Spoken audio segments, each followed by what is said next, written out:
Hello again, Chris Lee and Chase Robinson of Southeastern 16 here to unpack three keys to victory for Ole Miss in one of its biggest games in recent memory against Georgia on Saturday. Let's get right into it. Chase, my key number one is going to be force Carson Beck into mistakes. He's had 8 picks in his last 3 games.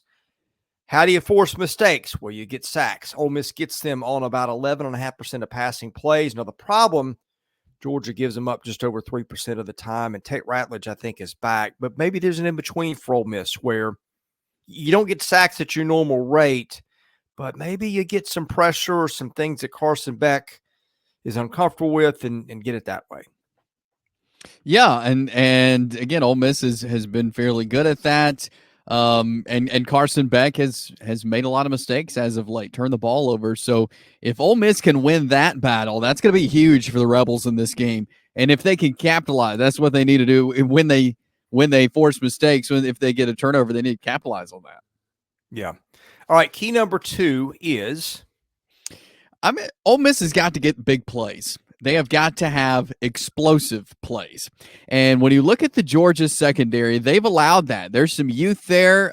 There's been some injury there. Like I feel like it's not the strength of this Georgia defense or secondary. So if Ole Miss, and we know what kind of offense they are an explosive offense. If they can get some explosive plays, some big plays into that second level of the Georgia defense, Tre Harris, of course, is a question going into the game. Will they have him? But Jordan Watkins went off the other day for Ole Miss. Yeah. Can you get him active? Jaxson Dart's so good at finding his guys and making it happen.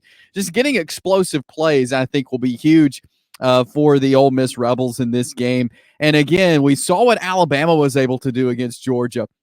Now, teams have not, I feel like, been able to get the explosive plays like that since that game, but Alabama was able to get into that secondary a lot when they played Georgia. And I think Ole Miss has the weapons where they can do that. And again, it's when you're Ole Miss and you have the receivers that you do and you have Jaxson Dart, like you can do that. And I think that's going to be vital for Ole Miss Saturday in this game is to get the explosive plays.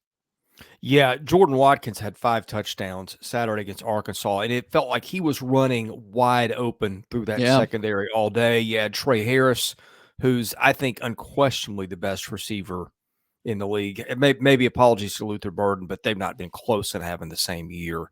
So I think you get him back in the mix, which is possible, then, oh, boy, you've really got something there. There's a third key I want to get to that I think could involve some game flow too. But first, a reminder, BetOnline is the world's most trusted betting platform and your number one source for online betting. From the earliest odds to in-game live betting, BetOnline provides you with all the action and the ability to watch the games as they happen. With the largest selection of odds on everything from football, NBA, NHL to entertainment and political props. Head to BetOnline today. Get in on all the action with America's most trusted site for online wagering. BetOnline. The game starts here. All right, my key number 3, and I've probably got more questions than answers here, but find a running game or find some way to offset a running game. One of those two. Henry Parrish has been ruled out with injury. He's been their number 1 back all year, far and away. What's a replacement look like? I don't really know. One reason I'm not, you look at who they played. Domonique Thomas had 10 of his 22 carries against Arkansas.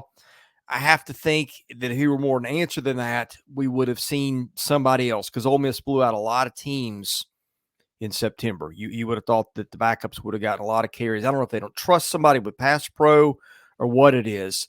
So what does that look like? I don't know. I mean, could it be short passes? Could it be more Jaxson Dart, who's a pretty good runner in his own right, 3.3 yards per carry? If you take sacks out, I'm sure that number gets better. Could it be screen passes? I don't know. But find a running game or a replacement for a running game, which is easier said than done against Georgia.